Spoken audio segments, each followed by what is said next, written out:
Good morning. ഇന്ന് നമ്മൾ പഠിക്കാൻ പോകുന്നത് 2024 ന്യൂ സിലബസ് ഹിന്ദിയിലെ 4ാമത്തെ പാഠഭാഗമായ ഗർ. ഗർ എന്ന് പറഞ്ഞാൽ വീട് എന്നാണ് അർത്ഥം. ഈ കഥ എഴുതിയത് പ്രഭാത് എന്ന ലേഖകനാകുന്നു. ആദ്യം നമ്മൾക്ക് ഈ കഥ എന്തെന്ന് മലയാളത്തിൽ പഠിക്കാം, ശേഷം ഹിന്ദിയിൽ മീനിങ് പഠിക്കാം. അപ്പോൾ കഥയിലേക്ക് കടക്കാം. ഫർഹാദിന് സഹജീവികളോട് ഒരുപാട് സ്നേഹമാണ്. ഫർഹാദിന്റെ വീട് മുഴുവൻ കൂടുതൽ സമയവും സഹജീവികളാണ് ഉപയോഗിക്കുന്നത്. ഇതിൽ നിന്ന് നമ്മൾക്ക് മനസ്സിലാക്കാൻ കഴിയുന്നു ഫർഹാദ് സഹജീവികളെ ഒരുപാട് സ്നേഹിക്കുന്നു എന്ന്. അദ്ദേഹം ഒരു പരോപകാരിയാണ്. ജീവജന്തുക്കളെ സ്നേഹിക്കുന്നു അദ്ദേഹം.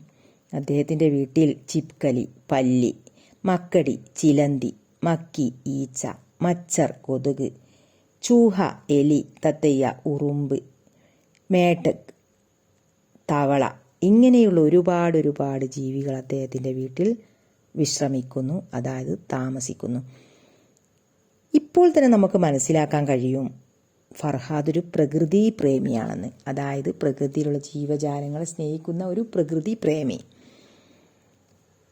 ഫർഹാദിന്റെ വീട്ടിൽ ഒരുപാട് താമസക്കാർ ഉണ്ട്.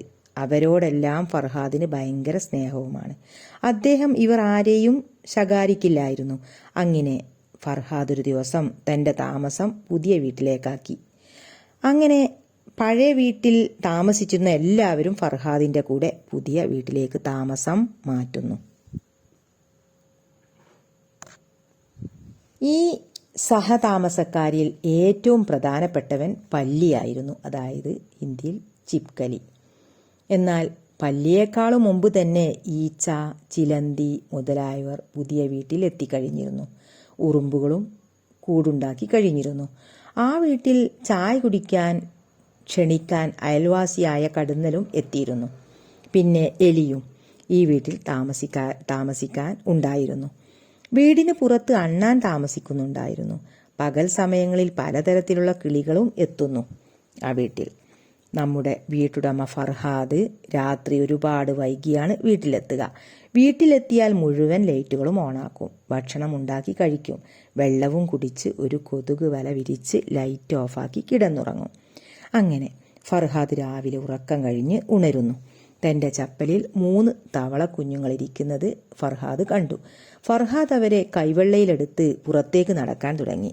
ഇതിനിടെ ആ തവള കുഞ്ഞുങ്ങൾ ഓരോരുത്തരായി കയ്യിൽ നിന്നും ചാടിപ്പോയി. അവർ തന്റെ വീട്ടിലേക്ക് കളിക്കാനെത്തുകയും ചെയ്തു. അത് കണ്ട് ഫർഹാദിന് ഭയങ്കര സന്തോഷം. ആ സമയം ഫർഹാദ് തന്റെ മുന്നിലെ കണ്ണാടിയിൽ നോക്കിയപ്പോൾ കണ്ണാടിയിൽ പല്ലിയും എത്തിയിട്ടുണ്ടായിരുന്നു. ഓക്കെ, അപ്പം ഫർഹാദിന്റെ ഈ ഒരു സഹജീവികളുള്ള സ്നേഹമാണ് നമുക്കിവിടെ കാണാൻ കഴിയുന്നത്. ഓക്കെ, അപ്പോൾ നമ്മൾ 4ാമത്തെ പാഠഭാഗം മലയാളത്തിൽ പഠിച്ചു കഴിഞ്ഞു. എല്ലാവരും കഥ മനസ്സിലാക്കിയല്ലോ.